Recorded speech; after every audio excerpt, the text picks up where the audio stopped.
The riches are in the niches. Doesn't sound so good in Australian English, I know, but this is why I think niches suck to begin with. Niching down when you're starting your automation agency inhibits your ability to learn. There, I said it. But I'm going to tell you why I think it sucks, how you can find your niche, and also what to do if you've got no idea where to start and no idea what niche to go into. When I started my automation agency, I was working with specifically fitness coaches, having been a fitness coach and fallen into the automation side of things. Whilst it was great for me and I had a lot of knowledge of the industry, once I'd exhausted my network of coaches that I knew, I was kind of stuck with people who to work. So instead of sitting and trying to throw shit at a wall hoping that it stick, I started to broaden my horizon. I looked for businesses that were one step removed from fit. Things like a physio or a myotherapist, a health coach, a naturopath, anyone that you would potentially think of when you're thinking personal trainer, coach, that kind of industry. And I started working with those businesses too. And what that did, it exposed me to businesses that have different problems that were outside of that industry. Working outside of the circle of fitness, I was able to gain exposure to those businesses' problems and what issues they faced on a daily basis. Now that led to a bunch more problems that I could then solve with automation. And that exposure was invaluable to me. Even though I was out of my depth and learning different industries, it really helped me level up my automation game. But how do you find the best niche for you? I've mentioned this before, but the best place to start is exactly where you are. So for example, if you're a real estate broker, start in the real estate industry. You understand all of the issues that brokers currently face. They're usually the things that people complain about the most or have discussions around the water cooler, and it's the stuff they really don't want to deal with. It's a great place to start because those issues are quite painful. So if you can say that you solve them, people are going to be very interested. The main reason this is so good is because it cuts out so much of the learning and research time that normally goes into starting a business. If you start in the real estate industry and you've been in there for 10 years, you're going to have so much more knowledge than me if I was starting in the real estate industry. I would have to learn so much more to come up to your level before I could even potentially start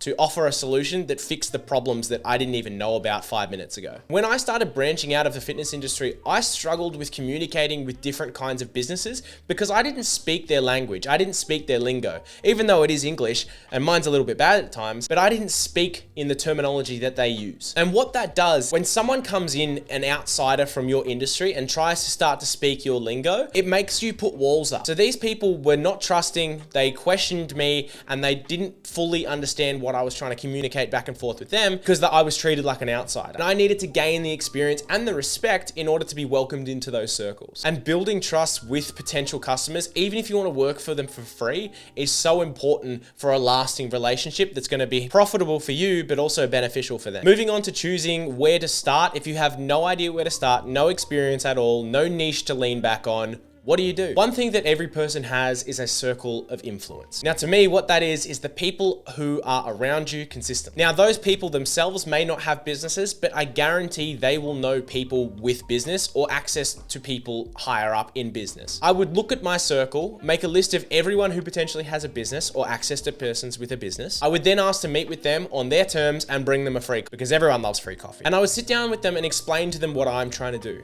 I'm trying to build an automation agency that takes people's problems and tries to save them time and or money or make them money. And they're probably not going to fully understand, but have the conversation that all you want from them is to find out what their biggest problems are. And I would do it by asking these questions. Ask them what their biggest problem is that keeps them up at night, what takes their team members or themselves the most amount of time to complete, and what do they hate doing the absolute most. With that information in your pocket, you're literally wielding the biggest problems of that person. And if you can come up with a solution using automation to solve that, they are going to be very interested in what you do. So what you do is you go away for a week, you develop a solution, and you go back to them and say, hey, I've come up with a solution for X, Y, and Z. Can I implement it into your business entirely for free for 7 to 14 days to see if it solves the problem? And they're gonna say yeah. And what you can do then is find out really quickly if your solution is actually going to work. And if it isn't gonna work, you can ask for feedback on that and improve. And then do another 7 days free and see if it fixes it. And then you iterate until it does. From there, you have earned the respect and the trust of that person, had multiple conversations, and they can see that you're doing all of this for free, and you've earned the right to have the conversation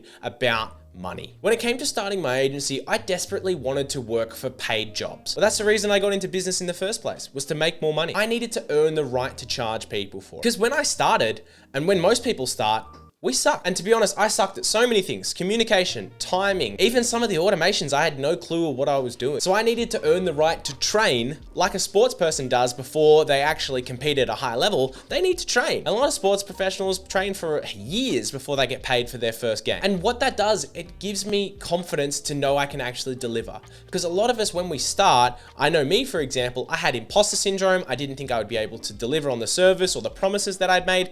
And that just comes from a lack of experience. And once you've put in the reps, you are a lot more confident because you've done it before. So when you've spent time working with these different industries, with these different niches, you will start to get reps in different areas that you weren't previously exposed to. Now, as that happens, you will naturally gravitate to solutions that you enjoy building and people that you enjoy helping. With that information, you can then dial in on a specific niche. Because if you liked helping Ben, who is a real estate agent, fix his problems with communicating with clients, you can then assume that other people like Ben have similar problems. You can expand on his reach of real estate agents and start offering your solution to them, because people in their industry know other people in their industry. I hope you found this valuable. If you did and you want to get a bit more, you can download my free course below.